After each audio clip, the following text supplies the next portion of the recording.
নমস্কার। Calcutta high court LDA exam GK class 07। তো আজকে আমি তোমাদের সামনে জেনারেল নলেজ এবং কম্পিউটার প্রফিসিয়েন্সি থেকে বাছাই করা হুবহু কমনযোগ্য 30টি প্রশ্ন নিয়ে আসছি। তো তোমরা ভিডিওটি অবশ্যই শেষ পর্যন্ত দেখার চেষ্টা করবে। তো কোশ্চেন শুরু করার আগে তোমাদের প্রত্যেকের কাছে একটা আমার রিকোয়েস্ট থাকবে, ঠিক আছে? রিকোয়েস্ট তো মানবে তো? অবশ্যই কিন্তু আমাকে কমেন্ট বক্সে কমেন্ট করে জানাবে। প্রথম 3 ঘন্টায় আমি কি বললাম, প্রথম 3 ঘন্টার মধ্যে 200টি লাইক, প্রথম 3 ঘন্টার মধ্যে 200টি লাইক কিন্তু এই ভিডিওতে আমি তোমাদের কাছ থেকে আশা করছি, ঠিক আছে? আমি আশা করছি তোমরা অবশ্যই সেটা করে দেবে। প্রথম 3 ঘন্টায় 200টি লাইক। চলো আজকে আমরা একে একে আমাদের কোশ্চেন্সগুলো আলোচনা করি। আমাদের প্রথম প্রশ্ন হচ্ছে, when was the India's capital shifted from Calcutta to Delhi? 1912, 1911, 1910, 1905। বলো এই প্রশ্নের সঠিক উত্তর কী হবে? When was the India's capital shifted from Calcutta to Delhi, অর্থাৎ ভারতের যে রাজধানী সেটা কলকাতা থেকে দিল্লিতে স্থানান্তরিত হয়েছিল কত সালে? ইজি কোশ্চেন্স রয়েছে। তো এই প্রশ্ন যেটা সঠিক উত্তর হয়ে যাবে, সঠিক উত্তর হয়ে যাবে অপশন বি 1911। অপশন বি 1911 হয়ে যাবে কিন্তু এই প্রশ্নের একদম সঠিক উত্তর। পরবর্তী প্রশ্ন এখানে বলেছে, হু among the following founded the Satyashodhak সমাজ? বলো সত্যশোধক সমাজের প্রতিষ্ঠাতা কে ছিলেন? জ্যোতিরাও ফুলে, স্বামী দয়ানন্দ সরস্বতী, নারায়ণ গুরু নাকি ঈশ্বরচন্দ্র বিদ্যাসাগর? এই প্রশ্নের সঠিক উত্তর দেওয়ার চেষ্টা করো তোমরা প্রত্যেকেই। হু among the following founded the Satyashodhak সমাজ? তো সঠিক উত্তর আশা করছি প্রত্যেকে জানো যে সত্যশোধক সমাজের ফাউন্ডার বা যিনি প্রতিষ্ঠাতা ছিলেন তিনি হলেন কে? জ্যোতিরাও ফুলে। অপশন এ জ্যোতিরাও ফুলে হয়ে যাবে এই প্রশ্নের সঠিক উত্তর, ঠিক আছে? চলো পরবর্তী প্রশ্ন বলেছে, when was the Indian constitution adapted? মানে ভারতীয় সংবিধান কবে গৃহীত হয়েছিল? অ্যাডাপ্টেড কথাটির মানে হচ্ছে গৃহীত হয়েছিল। On 26 November 1949, on 26 November 1946, on 26 January 1915, on 26 January 1947। বলো এই প্রশ্নের সঠিক উত্তর কী হবে? When was the Indian constitution adapted? ভারতীয় সংবিধান কবে গৃহীত হয়েছিল?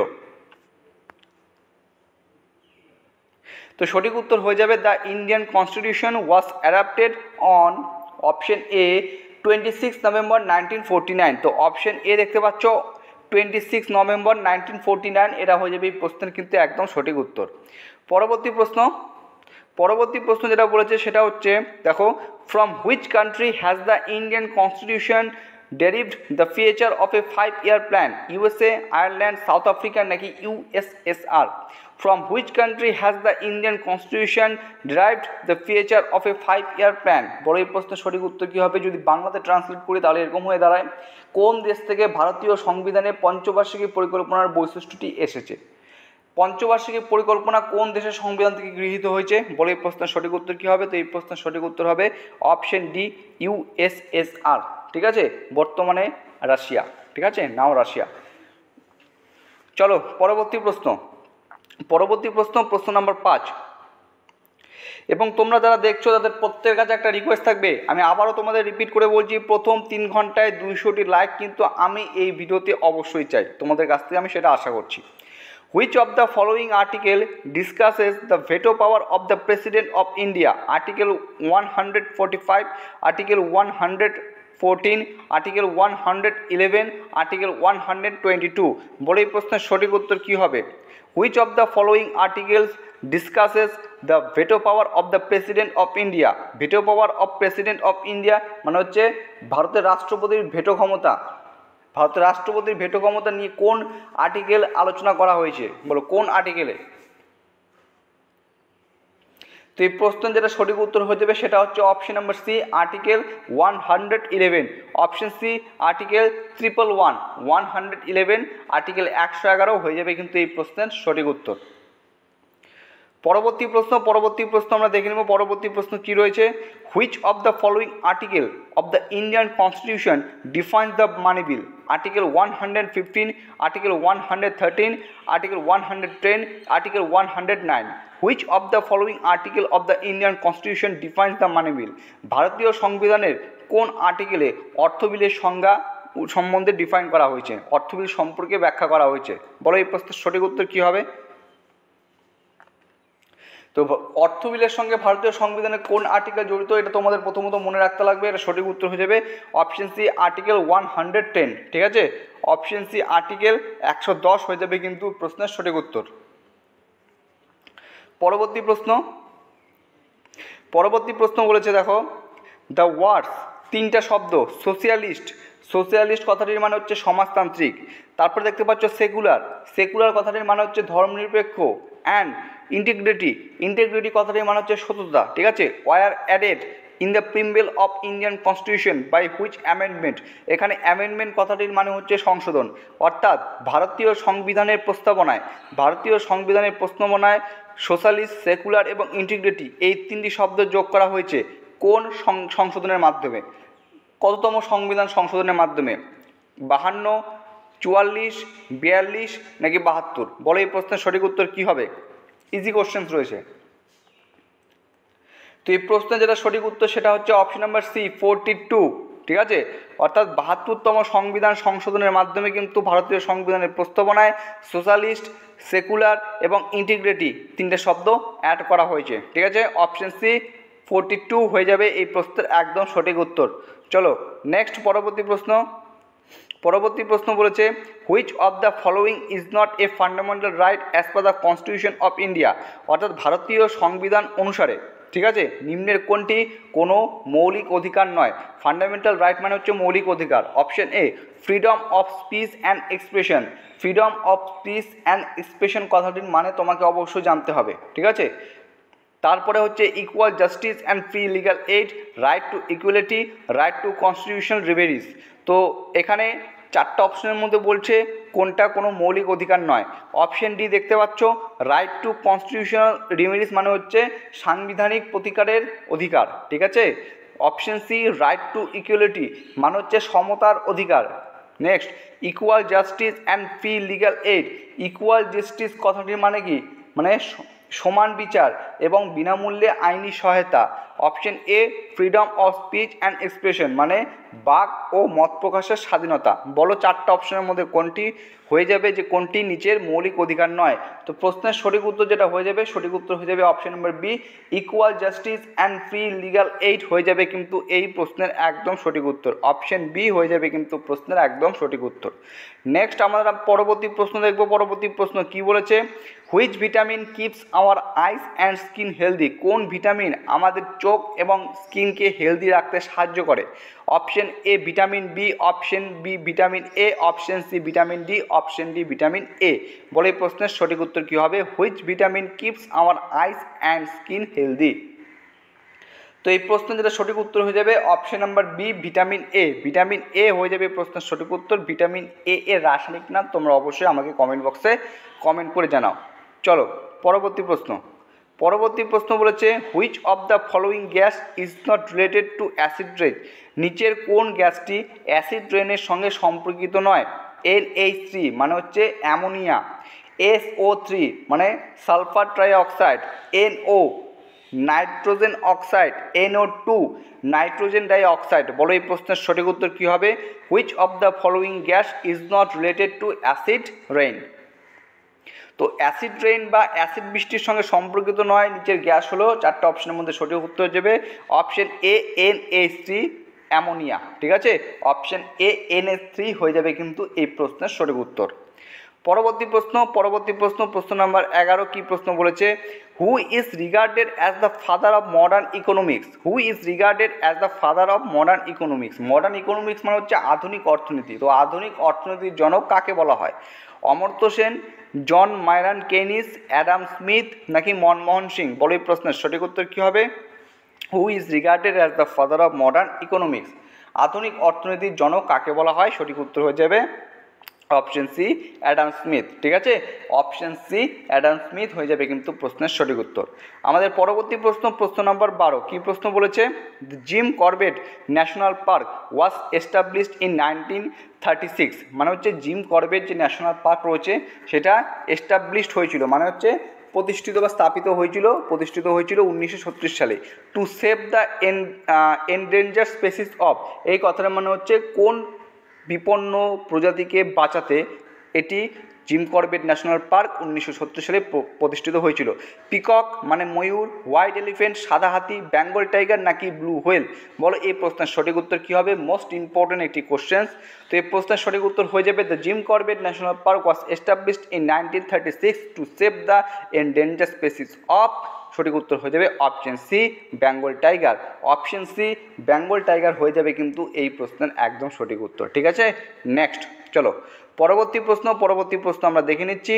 পরবর্তী প্রশ্ন বলছে silver revolution is concern with. Silver revolution কথাটির মানে তোমাকে জানতে হবে, সেটা হচ্ছে সিলভার রেভলিউশন মানে কি? রূপলি বিপ্লব কিসের সঙ্গে সম্পর্কিত? মেটাল, এগ, মিল্ক নাকি এগ্রিকালচার? বলে এই প্রশ্নের সঠিক উত্তর কী হবে? Silver revolution is concern with, যেটা সঠিক উত্তর হয়ে যাবে, সঠিক উত্তর হয়ে যাবে option number B egg. Option number B প্রত্যেকে দেখতে পাচ্ছ, অপশন নাম্বার বি এগ হয়ে যাবে কিন্তু এই প্রশ্নের একদম সঠিক উত্তর। চলো পরবর্তী প্রশ্ন দেখে নিচ্ছি কী রয়েছে। The Chabahar port is located in. Chabahar বন্দর কোথায় অবস্থিত? যারা খবরের পেপার বা যারা টিভি দেখো তারা অবশ্যই এই প্রশ্নের সঠিক উত্তর দিতে পারবে। ওমান, আফগানিস্তান, পাকিস্তান নাকি ইরান? বলো the Chabahar port is located in. Chabahar বন্দর কোথায় অবস্থিত, কোন দেশে অবস্থিত? তো প্রশ্ন যেটা সঠিক উত্তর হয়ে যাবে the Chabahar port is located in, সঠিক উত্তর হয়ে যাবে option number D Iran. Option number D দেখতে পাচ্ছ ইরান হয়ে যাবে কিন্তু এই প্রশ্নের একদম সঠিক উত্তর। ঠিক আছে, চলো নেক্সট পরবর্তী প্রশ্ন কী রয়েছে দেখে নেওয়া যাক। পরবর্তী প্রশ্ন রয়েছে in which of the following সিটিজ is the central rice research institute located. Central rice research institute কথাটির মানে হচ্ছে কেন্দ্রীয় ধান গবেষণা সংস্থা। ঠিক আছে, কোন শহরে অবস্থিত? কটক, হায়দ্রাবাদ, দিল্লি নাকি কলকাতা? ইজি কোশ্চেন রয়েছে, সঠিক উত্তর দেওয়ার চেষ্টা করবে। তোমরা যারা ভিডিওতে এখনও লাইক করোনি তাদের প্রত্যেকে বলছি লাইক করবে এবং প্রথম 3 ঘন্টায় কিন্তু 200টি লাইক অবশ্যই আমি তোমাদের কাছ থেকে আশা করছি। তো সেন্ট্রাল রাইস রিসার্চ ইনস্টিটিউশন বা কেন্দ্রীয় ধান গবেষণা সংস্থা যেখানে অবস্থিত সেই শহরটা হচ্ছে অপশন এ, দেখতে পাচ্ছ CUTTACK। তো কটক হয়ে যাবে সঠিক উত্তর। কটক এই যে শহরটা কোন রাজ্যে অবস্থিত এটা আমাকে তোমরা অবশ্যই কমেন্ট বক্সে কমেন্ট করে জানাবে। ঠিক আছে, চলো পরবর্তী প্রশ্নটা আমরা ততক্ষণে দেখে নেই। পরবর্তী প্রশ্ন বলেছে which of the following nations is not a member of BIMSTEC organization. BIMSTEC বলে যে অর্গানাইজেশন রয়েছে এই অর্গানাইজেশনের মধ্যে নিজের কোন দেশ অন্তর্ভুক্ত নয়? মায়ানমার, মালদ্বীপ, ভুটান নাকি নেপাল? সঠিক উত্তর দেওয়ার চেষ্টা করবে। Which of the following nations is not a member of the BIMSTEC organization. নিচের দেশগুলির মধ্যে কোন দেশটি বা বিমস্টেক অর্গানাইজেশনের কোনো সদস্য দেশ নয়? এই প্রশ্নের সঠিক উত্তর দেওয়ার চেষ্টা করো, প্রত্যেকে সঠিক উত্তর বলো। তো সঠিক উত্তর হয়ে যাবে অপশন নাম্বার বি, দেখতে পাচ্ছ মালদ্বীপ দেখতে পাচ্ছ, অপশন নাম্বার বি মালদ্বীপ হয়ে যাবে কিন্তু এই প্রশ্নের একদম সঠিক উত্তর। আমাদের পরবর্তী প্রশ্ন নাম্বার 17 কী প্রশ্ন বলেছে একটু ভালো করে লক্ষ্য করো। Dash is known as city of pearls. City of pearls কথাটির মানে তোমাকে যদি জানো অবশ্যই তুমি এই প্রশ্নের সঠিক উত্তর করে আসবে। যদি সিটি অফ পেয়ার্লস এই কথাটির মানে না জানো তাহলে কিন্তু তোমার মনে সংশয় থাকবে। নাগারি, ত্রিপতি, হায়দ্রাবাদ নাকি নেল্লোর? বলো dash is known as the city of pearls. City of pearls মানে কথাটি মানে হচ্ছে মুক্ত শহর। বলো কোন শহরকে মুক্ত শহর বলা হয়? যদি বাংলাতে তোমাদের এরকম বলি তাহলে আশা করছি প্রত্যেকে ইজিভাবেই কোশ্চেনটি বলতে পারবে। তো মুক্ত শহর বা সিটি অফ পেয়ার্লস বলা হয় অপশন নাম্বার সি হায়দ্রাবাদকে। প্রত্যেকে দেখতে পাচ্ছ অপশন সি হায়দ্রাবাদ হয়ে যাবে কিন্তু এই প্রশ্নের একদম সঠিক উত্তর। কিছু কোশ্চেন দেখবা তোমাদের এলডি এক্সামের প্রিলিমস এক্সামের ক্ষেত্রে এরকম থাকবে ইজি কোশ্চেন হতে পারে। সেই ইংলিশের টার্মটা যদি তুমি অনেক সময় না বুঝে থাকো তাহলে কিন্তু উত্তর করাটা অনেক সময় তোমার পক্ষে অসুবিধা হয়ে যাবে। ঠিক আছে, when is the world population day celebrated? When is the world population day বিশ্ব জনসংখ্যা দিবস কবে পালন করা হয়? জুলাই মাসের 11 তারিখ, জুলাই মাসের 5 তারিখ, 1 জুলাই, জুলাই মাসের প্রথম দিন অথবা 21শে জুলাই? বলো এই প্রশ্নের সঠিক উত্তর কী হবে? When is the world population day celebrated? বলো এই প্রশ্নের সঠিক উত্তর কী হবে? The world population day celebrated কবে? The world population day is celebrated on, সঠিক উত্তর যেটা হয়ে যাবে প্রশ্নের সঠিক উত্তর হয়ে যাবে অপশন এ 11 জুলাই, অর্থাৎ জুলাই মাসের 11 তারিখ। এটা তোমরা একটু ভালো করে দেখে নেবে। ঠিক আছে, 11 জুলাই হয়ে যাবে কিন্তু এই প্রশ্নের সঠিক উত্তর। চলো পরবর্তী প্রশ্ন নাম্বার 19 কী বলেছে? Which of the following books, দেখো কোশ্চেনটা কী করেছে, which of the following books is not authored by Amartya Sen. Amartya Sen নিচের which of the following book, নিম্নলিখিত কোন বইগুলির মধ্যে is not authored by Amartya Sen, Amartya Sen দ্বারা লিখিত নয়। অথার্ড কথাটি মানে হচ্ছে লেখক, অমর্ত্য সেন লেখক নয়। এখানে 4টা বইয়ের নাম দেওয়া আছে, যে কোনো একটি বই এমন রয়েছে যে বইটার অথার অমর্ত্য সেন নয়, অমর্ত্য সেন নয়। বলে প্রশ্নের সঠিক উত্তর কী হবে? অপশন এ দেখতে পাচ্ছ on economic inequality, option B দেখতে পাচ্ছ resources value and development, option C poverty of India, option D poverty and famines. এই 4টা বইয়ের মধ্যে কোন বইটির অথার অমর্ত্য সেন নয়? তো সঠিক উত্তর যেটা হয়ে যাবে option number C poverty of India. এবার তোমরা আমাকে বলো পোভার্টি অফ ইন্ডিয়া এই বইটির লেখক কে, জানো কি? তো এই বইটির লেখক হচ্ছে দাদাভাই নৌরোজি। ঠিক আছে, দাদাভাই নৌরোজি। চলো পরবর্তী প্রশ্ন, who is the father of Indian cricket? Who is the father of Indian cricket? Vijay Hazare, Nizam ul Mulk, Ranjit Singh নাকি Deodhar? Who is the father of Indian cricket? ভারতীয় ক্রিকেটের জনক কাকে বলা হয়? বলো, ইজি কোশ্চেন্স রয়েছে, প্রত্যেকে সঠিক উত্তর দেওয়ার চেষ্টা করো। তো সঠিক উত্তর হয়ে যাবে দ্য ইন্ডিয়ান ক্রিকেট বা ভারতীয় ক্রিকেটের ফাদার বলা হয় অপশন সি রঞ্জিত সিংহকে। ঠিক আছে, অপশন সি প্রত্যেকে দেখতে পাচ্ছ রঞ্জিত সিং হয়ে যাবে কিন্তু এই প্রশ্নের একদম সঠিক উত্তর। পরবর্তী প্রশ্নটা দেখো কি রয়েছে। পরবর্তী প্রশ্ন রয়েছে Seely point, slip and gully are terms used in hockey, football, cycling, cricket. অর্থাৎ এই যে তোমরা 3টি শব্দ দেখতে পাচ্ছ সিলি পয়েন্ট, স্লিপ এবং গালি, এই 3টি শব্দ বা টার্ম কোন খেলার ব্যবহৃত হয়? হকি, ফুটবল, সাইক্লিং না ক্রিকেট? প্রত্যেকে যথাযথ সঠিক উত্তর দেওয়ার চেষ্টা করো। Seely point, slip and gully R term used in, সঠিক উত্তর হয়ে যাবে অপশন ডি দেখতে পাচ্ছ ক্রিকেট। তো ক্রিকেট হয়ে যাবে কিন্তু প্রশ্নের একদম সঠিক উত্তর। আমাদের পরবর্তী প্রশ্ন বলেছে in which year did India first participate in the Olympic games? Most important একটি questions. In which year did India first participate in the Olympic games? অর্থাৎ ভারত প্রথম অংশগ্রহণ করে অলিম্পিক গেমসে কত সালে? 1925, 1923, 1924 নাকি 19? বলো এই প্রশ্নের সঠিক উত্তর কী হবে? আশা করছি প্রত্যেকে এই প্রশ্নের সঠিক উত্তর দিতে পারবে। In which year did India participate in the Olympic games? তো সঠিক উত্তর হয়ে যাবে অপশন ডি। ঠিক আছে, 1900, 1900 সালে কিন্তু ভারত প্রথম পার্টিসিপেট করে অলিম্পিক গেমসে। চলো আমাদের পরবর্তী প্রশ্ন বলেছে which of the following place is known for the world largest camel fair in India? Gangapur, Kolayar, Jhalawar নাকি পুষ্কর? বলো এই প্রশ্নের সঠিক উত্তর কী হবে? Which of the following place is known for the world's largest camel fair in India? বিশ্বের বৃহত্তম উটের মেলা। ঠিক আছে, নিম্নলিখিত ভারতের কোন জায়গায় পরিচিত? Which of the following places, নিম্নলিখিত কোন জায়গাটি ইজ নোন পরিচিত for the world largest camel fair, বিশ্বের বৃহত্তম উটের মেলা ইন ইন্ডিয়া, ভারতে? সঠিক উত্তর হয়ে যাবে অপশন নাম্বার ডি পুষ্কর। ঠিক আছে, পুষ্কর হয়ে যাবে প্রশ্নের সঠিক উত্তর। এই পুষ্কর এই প্লেসটা যে রয়েছে এটা কোন স্টেটে রয়েছে? পুষ্কর এই প্লেসটি কোন স্টেটে রয়েছে? কমেন্ট বক্সে কমেন্ট করে প্রত্যেকে জানাও।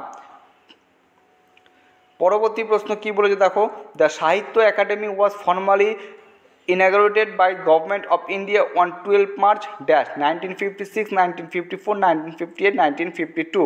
বলো, Sahitya Akademi was formally inaugurated by government of India on 12 March dash.